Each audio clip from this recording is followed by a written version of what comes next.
to the lives of others. He seeks to inspire young people across the globe to raise to their highest level of potentials by creating new thinking, actions, perspectives, and results. 𝗧𝗏𝗧𝗏 is very intentional about applying wisdom, skills, and abilities to chart new thinking and display understanding and clarity for individuals, groups, businesses, and community. More so, he is the founder of Mentor Bliss, the new education platform where you can access lessons and resources from experts, mentors to help you grow in your career and business. Notwithstanding, 𝗧𝗏𝗧𝗏 is the team lead of Wisdom Envoys Ecclesia. Ladies and gentlemen, put your hands together as we welcome Sir 𝗧𝗏𝗧𝗏. Thank you so much.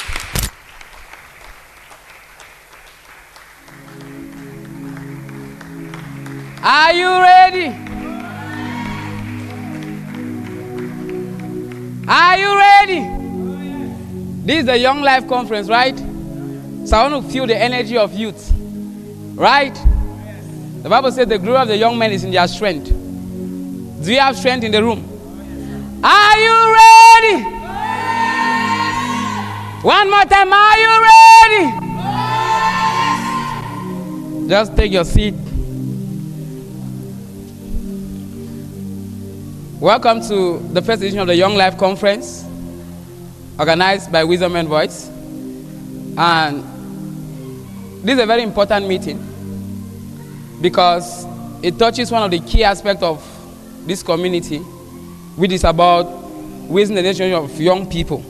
If you look at this, you're going to see art and entertainment, business, church, education, family, media, government, law and justice, science and technology, sports, health and agriculture. It means that what we do here is simple. Whatever you're called to do in life, because these are the 12 mountains of expression, there is nothing you will do upon the face of the earth that is not located within these 12 things. So anything you're called to do upon the face of the earth, we have an assignment to help you find your place upon that mountain and to help you fly the flag of your faith in any of these mountains at the highest levels possible. And so the Young Life Conference, first edition, personal responsibility, is something that I hold so dear. Because as young people living in Africa, especially in Cameroon, we are endangered species. We are endangered not because there is any animal chasing us. We are endangered because we are fighting a more serious war. I think when Singapore was going through some hard moments, their president commented and said, even though there was those issues, there was no moments where they had a blackout. If a nation, even though going through wars, going through gunshot and everything, does not have blackouts, it means that us who are sitting in peace and tranquility, and we have blackouts every day, are fighting a more serious war. The reason why this discourse is important is that you are born in a nation where by the time you're born, life is beating you 1-0. If you're born in Cameroon. If you came from a poor family, life is beating you 2-0. If you came from a family and you could not have the privilege of quality education, life is beating you 3-0. And if you do not end up finding a community of people that can help you transcend your limitations, life is beating you 4-0. An average one of us sitting in this room is starting life from a place where you're already being beaten by certain factors and cultures. Where I live, for the past 10 months, I've not had electricity. If you were given $10,000 to start a business in Cameroon, and somebody was giving $10,000 to start a business in the US, at the same time, they are already 5 years ahead of you. Because while you will struggle with infrastructural issues like electricity, they will not have those issues. Here we have to deal with epileptic power supply. We have to deal with issues of network as if we owe MTN or MTN is married to a new. We have to deal with issues of governance and policies that do not favor the destiny of the average young person. And that is why I say you are endangered. You are endangered because the policies that may be signed tomorrow do not favor an average person sitting in this room. We are endangered because the culture in which we find ourselves may not afford us the opportunity to rise to our greatest potentials. And so, What is the fate of a young man who has a great dream to build one of the biggest tech education companies in Africa without electricity for 10 months? What is the fate of a young man who, though with a great dream and visions, cannot talk to his investor in America because of poor internet connections? What is the fate of the average young person sitting in this room who, though is learning a graphic design skill, learning whatever skill you call it, may not have the opportunity to find a job or find somebody that can afford them or pay them for what they represent in the marketplace? This is why this discourse is very important. The second reason why this discourse is important is this. As young people, we live in a culture that has endangered us on many levels. And one of those dangers is the danger of dependency. And average one of us sitting in this room, when you pray to God, you're not really praying to God. You're praying to a destiny helper behind God, because you think that there's somebody, either an uncle or the United States of America, if you have a green card, that need to save you from your suffering or from your peril. And that is why, if you want to make money from Africans, start a Ponzi scheme. Tell them to invest 2K and have 4K. Invest 5K and have 10K. Invest 15K and have 30K. The average young person in this room will start investing because the culture in which we live in is microwavable. What we want is something that brings success overnight.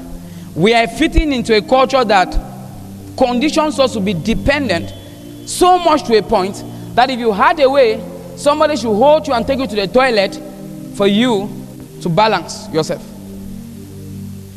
This discourse is important because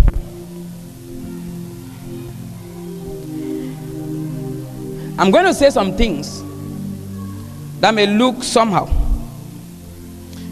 When I saw the news of PhD holders marching in Yaoundé some days ago because they have not gotten a job or they have not been recruited, it's a concern. The first thing I ask myself is, if somebody went to primary school, let's say 7 years, 7 years of secondary and high school, and more than 7 years of higher institution in the university, and they cannot find their place in society, what is the fate of what we call academics? What is the idea of what we now call in today's world education? I came to tell you that you are endangered because of your curriculum. The curriculum that is designed in Africa was not designed to help the average African succeed. After colonialism, or when we were colonized, there were two primary systems of people that bought education. We have the public sector, which was owned by the government, and the private sector that was owned by the missionaries. The missionaries, like we have known it in Cameroon, the Bishop Rogan College, and all of these old colleges, had to instill morality, had to build the people and train them alongside the boundaries of faith. Those who were our colonial masters were conditioned or were focused on how they could raise workers for their factories. We were given a curriculum that was designed to make us fit into a program, not to make us succeed in life. And so, am I saying school is a scam? No. I'll be defending my master's degree soon. But I don't believe anymore that you can succeed just because you sat in the classroom and you were taught by a professor. Because the same time that professor is marching in Yaoundé and he's asking for balance for his family. If a man who cannot afford the opportunity to survive, how can he empower a generation of people to succeed? Something is wrong with our academics, and that is why we are endangered. Let me read to you a quote from 𝗘𝗤𝗨𝗜𝗥𝗠, an amazing philosopher I love. This is what he says about schooling. He said, the tragedy of modern education perceived with such brilliance by 𝗘𝗤𝗨𝗜𝗥𝗠 is that it has left us perilously ignorant of who we are, where we have come from, and where we are going. We are lost and blissfully unaware that we are heading for the abyss. Such is the price we are doomed to pay for our blind faith in nothing in particular. The modern education or modern academic system has left us not knowing who we are, where we are coming from, where we are going to. That is why you have a PhD. You know so much about academics, but unless that you know yourself. 𝗧𝗥𝗔𝗡𝗗𝗏 defines education as the ability of the human spirit to understand himself, to question the options available in his environment deep enough, and to find out which of these options he can embrace at what point in time as a matter of supreme urgency. By that definition, you can have a PhD and not be educated. Education is what you teach yourself. School is what you're taught. In the classroom, you receive schooling. In education, you teach yourself. And when you say somebody is educated, there must be 4 things. Number 1, that person must be self-aware of what they carry as potentials of value. Number 2, they must question what they have received in the culture, in society, and even what they are taught from school. Think about it. Doesn't the school system look like some prison? In prison, they wear uniform. In school, they wear uniform. In prison, you have a term of there. In school, you have a term. I'm not saying it's a prison. But there's something that is wrong. The third thing is that in education, you must be able to find the options available. What are options? Opportunities. There are those you create and there are those you seize. If a man has a PhD and cannot recognize or choose his environment, he is not educated. And number 4, you must be able to know which of these options to embrace at what point in time as a matter of supreme urgency. So you know what options to embrace at what point in time. If there are 300 people living in a community, or there are 299 of them, all saying we don't have palm oil in this community, what do we do? And you live in that community with a PhD. Once you cannot recognize that if you bring palm oil and start selling, you have not joined the 300 people, they have become your customers, you are not educated.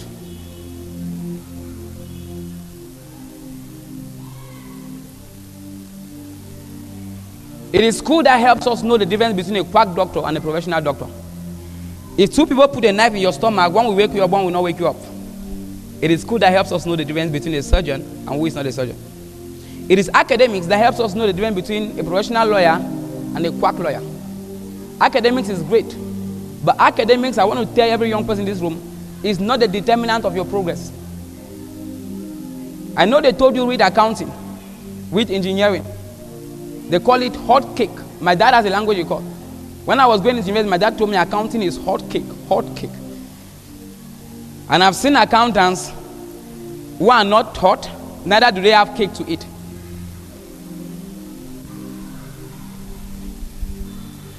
This discourse is important because we live in a world where we are distracted on many levels by script and agendas created by certain people. No economy can succeed when their greatest engagement is tied to sport and entertainment. When you look at the content that Africans consume upon the internet, it is either Cristiano versus Ronaldo, Cristiano versus Messi, Davido and Wizkid. This one has divorced the wife, this one has not divorced the wife. This one has said this one did not say this. No nation succeed because they are consuming entertainment and sports. Nations succeed because they are consuming technology. They are consuming innovations, businesses. Do you know that the content you consume as a cameraman from TikTok is not what they consume in Singapore? It's not even what they consume in many nations. The government regulates the content so that they do not export foolishness or import foolishness to their people. But right here, the people who are your models on TikTok are making like this. And so your destiny is tied to people who are pumping foolishness into the system. In 2018, there is a woman by name Wolanski. During the match between France and Croatia, she ran into the pitch almost naked. And in a week, she moved from 200,000 followers to about 1 million followers. The last time I checked, she has over 3 million followers on Instagram as a model and influencer now. And I asked myself, everybody that probably went there went to say, foolish woman, how can you do this? You are showing nakedness. The algorithm does not pay her for the people that liked her when they were smiling. The algorithm pay her for the engagement. So the algorithm says, even if you can pump foolishness into the world, we will still pay you. And so could it be that the people you follow and your comedians and your content creators, who are the best people you follow, are those pumping foolishness into you? They are buying cars because they are draining you and selling you foolishness. We live in a world where foolishness sells. And that is why wisdom is in a high demand. Foolishness sells. How does foolishness sell? A young lady can get up from the house this morning, and all she needs to do is to expose her cleavages and dance on the internet, and she will have 2,000 followers. You can pump so much information and wisdom into the world, and you will have 3 likes. Because the algorithm consciously says we want foolishness to sell. You are caught up in a trap you are not aware of. It is something called script and agendas. What you are consuming is a written script. There is an agenda beyond the screen you're seeing. Are you getting me? This is why this course is very important. So, my dear friends, what are we going to do? I wish I could complain about President 𝗘𝗨𝗦𝗣 anymore. I wish I could complain about the ministers in my country who embezzle money and do not do the work they were assigned to do. But there are 2 things. You can decide if you want to be correct or you want progress. Government in Cameroon is useless, you are correct. They are stealing our money, correct. They will steal election, correct. This country is useless, correct. The way they are leading us in this country is bad, correct. This boya, they are not cleaning places, correct. So when you sit there and complain, you will be so correct. I want you to take that correctness and go to the bank and say, hello, Eco Bank, I've been correct for the past 5 years. Can I withdraw money? If they are so kind, they will not arrest you. But I'm sure the security will beat you well. So there are many things, if you complain about, you'll be correct. I came to speak to a people, I don't want to be longer correct, I want to make progress. Are you ready? So I don't want to be correct anymore. I want to make progress. To make progress means we must take personal responsibility. The leaders have failed us, but I will take personal responsibility. My government is not doing what they should do, but I will take personal responsibility. I came from a poor background, but I will take personal responsibility. No one likes me, but I will take personal responsibility. The lady I love so much left me because I don't have money, but I will take personal. The guy I want to marry, his family is saying I must come from a poor family, but I will take personal responsibility. From a rich family. What are you going to do, my friend? I want you to write this down. You owe you. I owe myself. The scripture says something in Galatians chapter 6 and verse 5. It said, pay careful attention to your own work, for then you will get a satisfaction of a job well done, and you won't need to compare yourself to anyone else. It's for we are each responsible for our own conduct. For we are each responsible for what? Our own conduct. The amazing faith teacher, Paul, says in 1 Corinthians chapter 9 verse 16, he says, necessity is laid upon me. There is something that has been laid upon my shoulders. I will take personal responsibility for my life, for my outcome, and for what I receive. I will take it. Not to prove a point to anybody, but because this is my destiny. I will take it.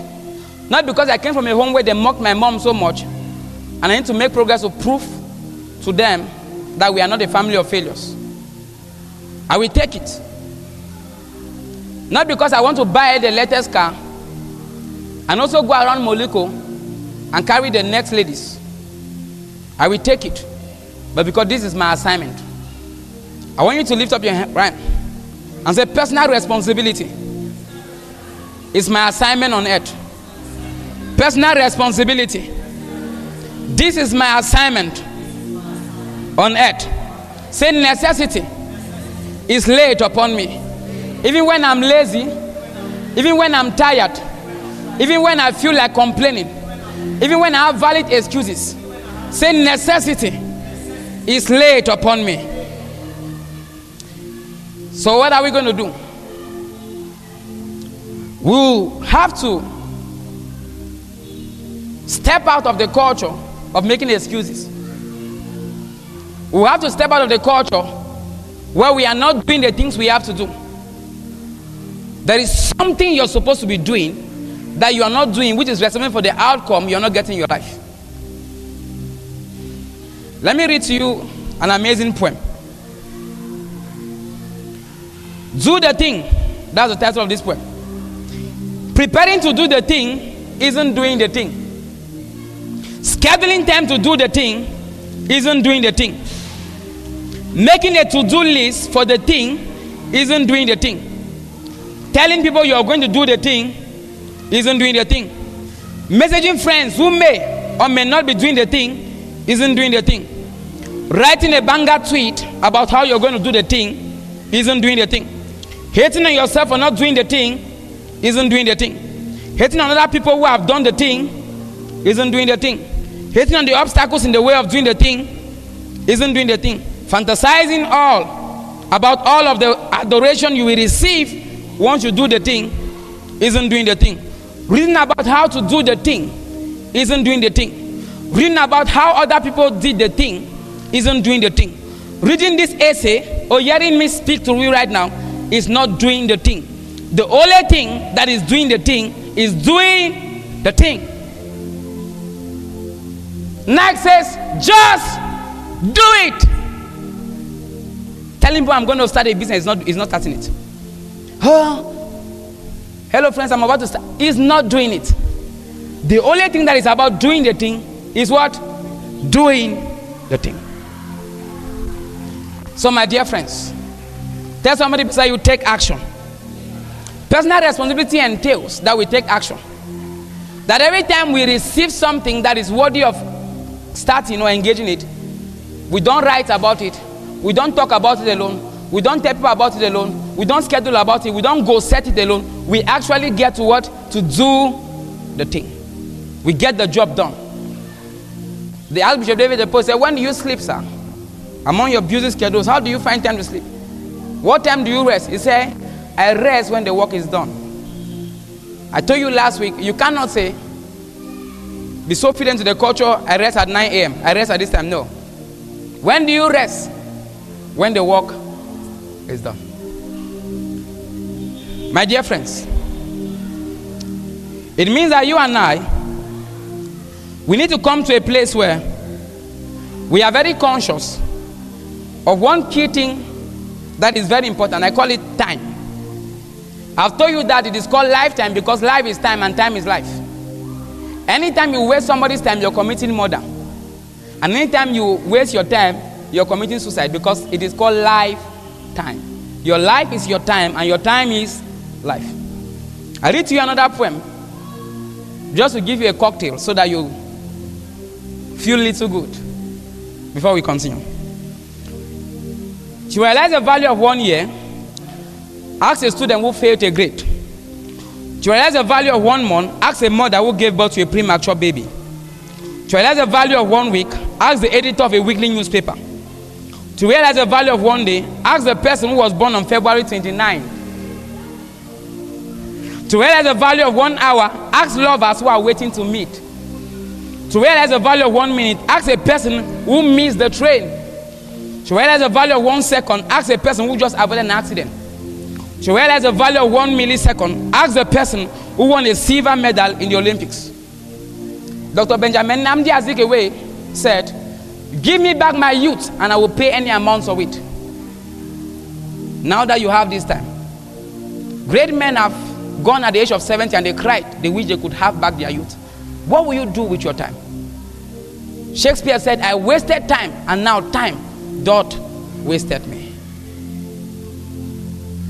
Benjamin Franklin said, if you love life, then you must love time. Because that is the stuff that life is made of. Personal responsibility entails wisdom and intelligence in how we manage time.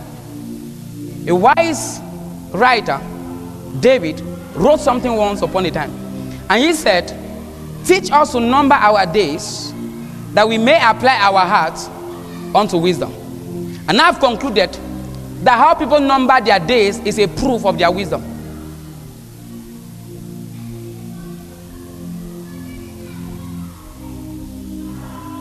What will you do with your time? Are you going to live here to receive adrenaline, to enjoy yourself and laugh, while your destiny and your family is a laughing stock to the nations? Are you going to leave this place and watch another funny comedies all through your life,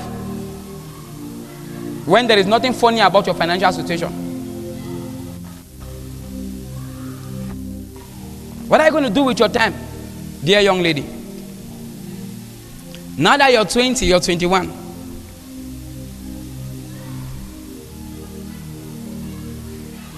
You are the Mona Lisa. The word Mona Lisa is the word for an amazing lady. You are the Mona Lisa of your generation, of your sound and your city. What will you do with this time?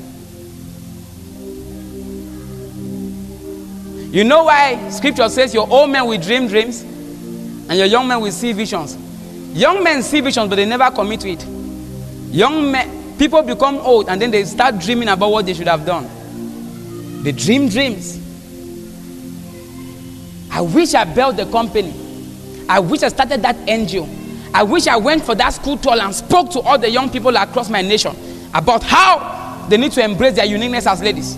I wish I started a parenting company. I wish I started my research and development company. I wish that I went and engaged politics and became the mayor of my city to change the affairs of the local council in my place. I wish.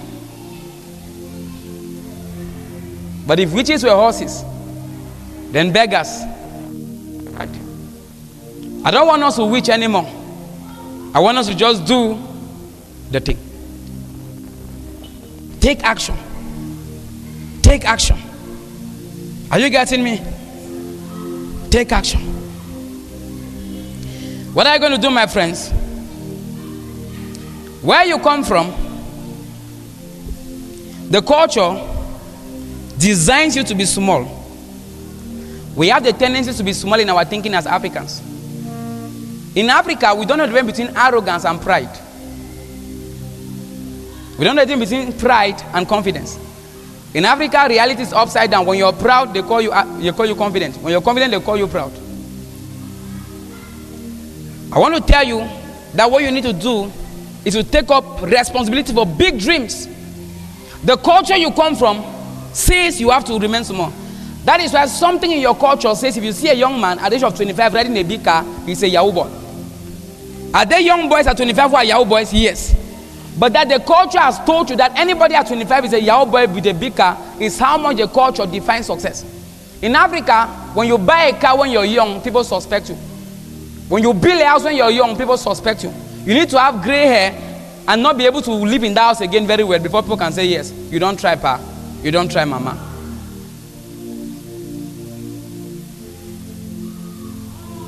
There are kings that became kings at the age of 17. The man you read in history, Napoleon Bonaparte, these are men who died very young at 29. How come a history cannot forget a man at 29 years old? Because these people took upon their yoke when they were still very young. The scripture says it is better for a young man to bear his yoke. When he's what? When he's very young. And that is why at 29 you can never forget these people. Even they died at 29. How old are you? In Africa, somebody can be 35 and the culture still tells him you're young, you know, why are you under pressure?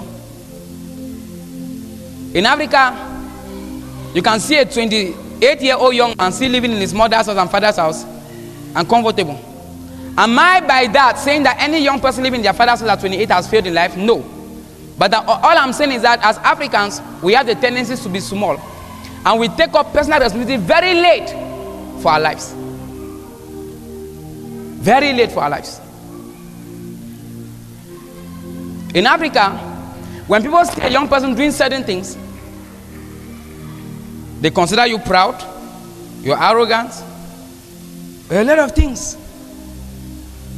So this is my message to you. You are in a culture that will try to suppress and resist you from ever becoming anything. Once you're still young, fight it, resist it. I don't care who that person is. Sometimes it could be your loved ones. Sometimes these people could even be well-meaning people like your pastors.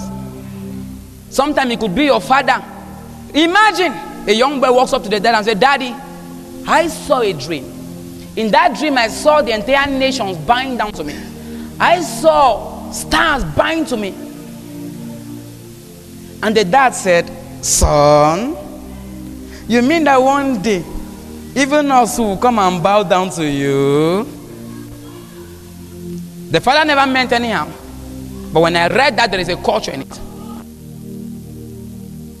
I was wondering, do you mean I will come and bow down to you one day too? Many people will not support your dreams because you're young. It's not because you're doing anything wrong. It's because they feel intimidated about what you are going to become. I came to tell you to what? Fight it. Fight the culture that says you have to be 50 before you can start a company. Fight the culture that says you have to be 40 before you can get married. Fight the culture that says you have to be 40 before people should listen to you. Fight the culture. I began to read news as a young student in Catholic school, Likumba. And I will stand and I'll read. When I went to GHS Bafmen, I was reading the news. By Form 5, I became the president of the journalism club in my school. And by opposite, I was editor-in-chief of my school newspaper. And that was where I earned the name many people may never know, except those. If somebody calls me that name, I know they will know me from way back. They used to call me barrister because of how much I will defend and read the news to the entire assembly. There is no global leader you admire that did not start early. There are very few cases of people who did not start early, like Kentucky Fried Chicken, the man of KFC, Colonel Sanders. When you read things, you must be Western African. For you as an African, your motivation is not that Colonel Sanders started company at 65. That's not motivation to the African young person. You don't, that's not, are you getting me? That's not your motivation. The culture in which he was, if a man can start a company at 65 and succeed, think about the 65-year-old man in your community. How is he? How is he? Some can no longer work, right? Because the culture they are, that age cannot afford them to start anything. When you receive messages from the Western culture, you must see it. You must know what you're consuming. Many of the motivational speakers that will speak to you are not speaking to your culture. And so they tell you, you can start at any time. I came to tell you that's not true, even from the lens of God's word. The scripture said there is a time for everything. There is a time for what? Everything. When your dreams come to you, they will first shock you. Let me tell you this, my friends. You are not designed to pursue dreams. You're not designed to create dreams and run after them. There is a dream residing that has always been pursuing you. The problem is you don't know how to host and receive it. There are many of you seated here. Every time something keeps rising in you to speak to young teenagers. Your dreams keep visiting you every day. But you have not learned how to position for your dreams.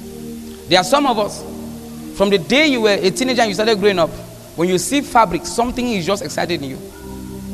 Your dreams have always been chasing you. Just like goodness and mercy shall follow you, your dreams have been following you around. The problem is, how do you recognize your dreams?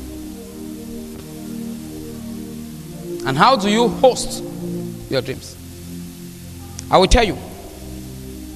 But this is it. Every valid dream that will come to you will scare you. So the things you will obviously come or receive will not be true. They may not make sense. That is why in the dream realm, when you sleep, it is funny. You can have a dream where you are flying. You can have a dream where you were drinking an entire river. You know why? There is a message behind what you're seeing that you do not understand. That is how when dreams come to you, they do not make sense. Some of you will talk like Jeremiah, but I am a little boy. The dreams are not designed to fit into what you've known already. When every true dream comes, number one, it will surprise you, it will shock you. But what you need to do is to first receive it even when you don't understand it. I keep feeling this thing that I want to start the biggest company that is going to help young ladies across Africa build tech companies. I don't have any money. I'm not even into tech yet, but I feel it. Don't fight it. Receive it and say it is possible. That is the first thing you need to do. Are you getting me? Your dreams are valid. There is a Cameroonian lady by name Rebecca Enoncho. Grew up from a very modest family. Struggled as a woman going into the tech field. But today she's a CEO of 𝗧𝗥𝗔𝗡𝗏, a software company with over clients in over 50 countries in the world. That Cameroon lady is one of the leading African women in tech across Africa. And she's a strong advocate today for women in STEM. There is a Malawian engineer and innovator called 𝗧𝗥𝗡𝗏𝗥𝗡.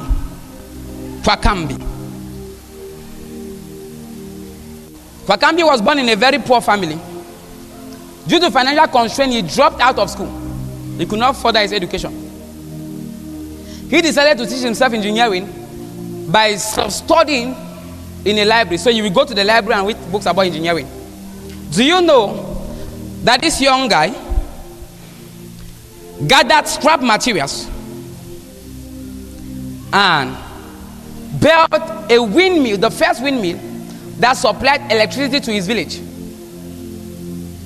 His story became so popular that it became a book, it became a TEDx talk, and there is a movie about that story called The Boy That Harnessed the Wind.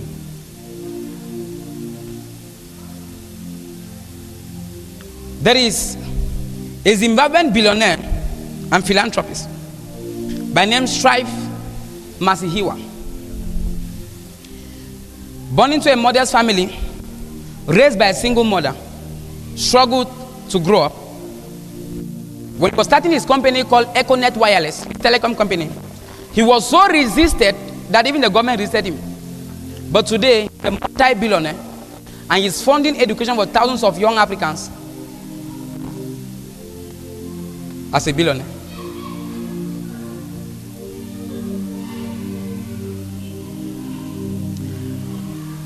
In January 1996, Larry Page and Sergey Brin engaged on a research study, and the product of that study became what we know today as Google. On the 26th of January 1965, a young student became tired of oppression, and he decided to lead a group of other young students against their oppressors.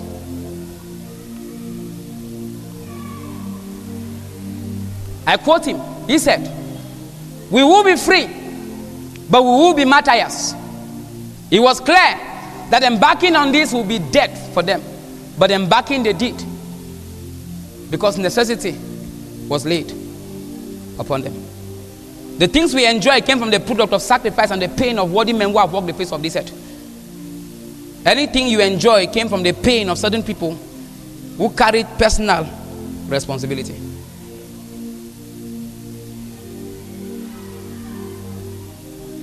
What are you going to do? Ask somebody beside you. What are you going to do? Are you going to be like William Kakwamba? Are you going to be like Strife Masiwa? Are you going to be like Rebecca Enoncho? Are you going to be like Larry Page? Or are you going to be like the guy who led that revolution called Fidel Castro? Hate him or like him, the world will never forget Fidel Castro. Some of these people I've read to you came from poor families.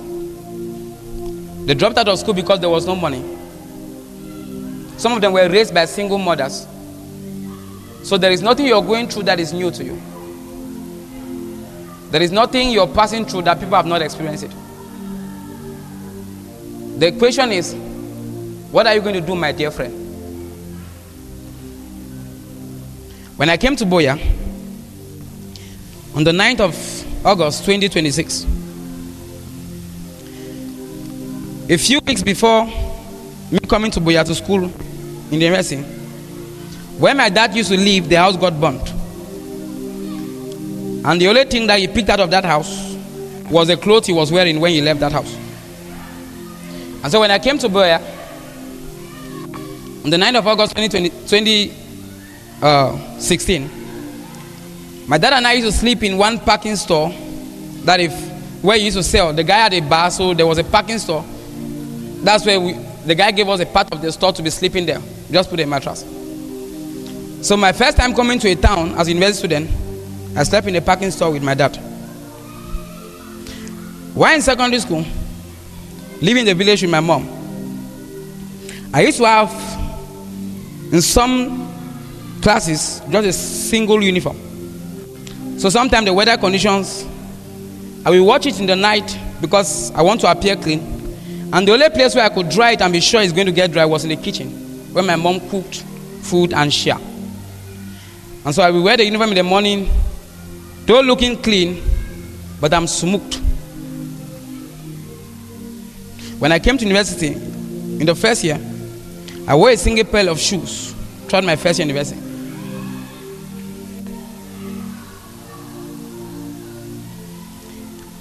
The smoking of uniforms did not stop me from becoming the best student in my school. When I wrote the A levels, I told myself I'm going to become the best graduating student of this school. And I did it.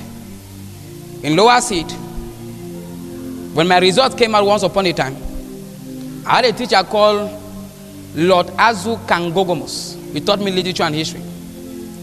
The day he saw my result in lower seed, he looked at me and said, "Boy, I crown you into the realm of the Lord. You are not a Lord like me." It means the smoking of uniform did not stop my destiny.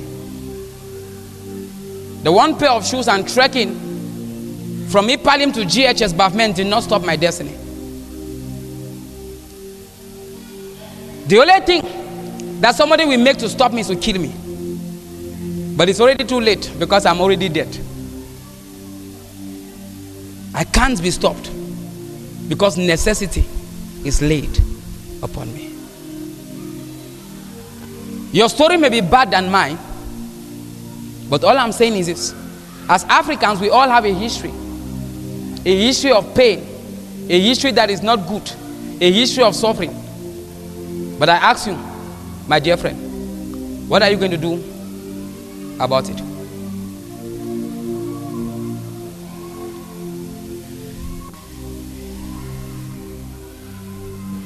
The last time I went to the village, a guy we used to be in high school together, I was ahead of him in one class. He looked at me and said, "I've seen that from this entire village, my village has over 18 communities. One community can be like Bulu Blind, so you should just give you an idea of how big my village is." He said, "I've seen from this entire village that the only young person that is doing something that has to do with impacting people the way you're doing it, you're the only young person from this village I've ever seen. The smoked uniform will not stop me. The one pair of shoes will not." Let me tell you, in my first year in university, there were days coming to that situation where we had nothing. I used to use a little part of groundnut oil because the shoes I had, which were my single pair of shoes, they were not fully covered shoes. So I used to use part of groundnut oil just to rub my feet so that I keep them looking nice.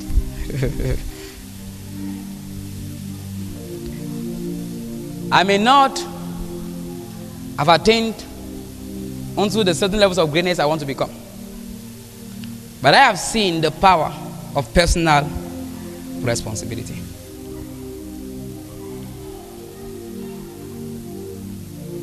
Personal responsibility. There's nothing you and I cannot achieve once we are ready to take upon personal responsibility. There are many of you, you have great dreams, but they are buried on the altar of excuses. You complain about everything. There are people in this room, you could be giving everything for your destiny and your life. All you need to get the result, you could be giving everything. And guess what you will return back with? Excuses, complaints. One time a leader called Moses wanted to invade a particular city called Jericho. And so he gathered some of his spies and said, go to this city and spy it, because that is part of military intelligence. And when they went there, some of these leaders came back with what was called an evil report. They came and said, Moses, you see, you've gone to Jericho. The land is good. There's milk and honey.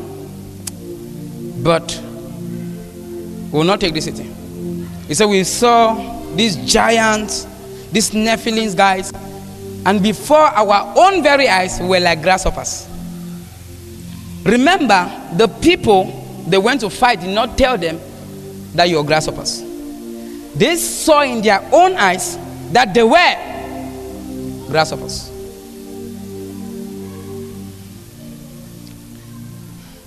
There are many of us in this room. You have all it takes to start that business. You have all it takes to start that company. You have all it takes to start that NGO. You have all it takes to do that conference. But maybe every day of your life as you wake up, you see yourself as what? A grasshopper, a misfit, an unqualified. One of the things that many of us will need to fix is our perception. Perception is everything. I've told you a story how level 300 I was in journalism and mass communication. And when they were doing the elections for departmental executives, there were 4 guys who were going in for the post of public relations, including me, 4 of us. On the day of the campaign and the elections, these 3 guys dressed to kill. You know what they call dress to kill? And my clothes, you know, there's an environment where when you wear clothes in your house, they are nice. But you get in a particular environment, they don't look nice again.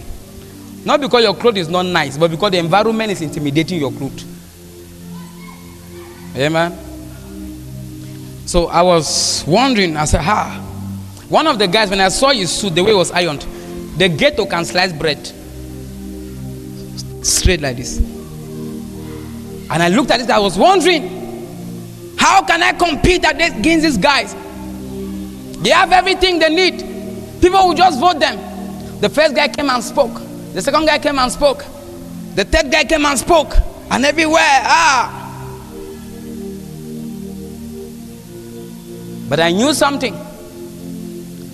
I may not have the best of clothes, but you can't intimidate me. I may not have the best of shoes, but you can't intimidate me.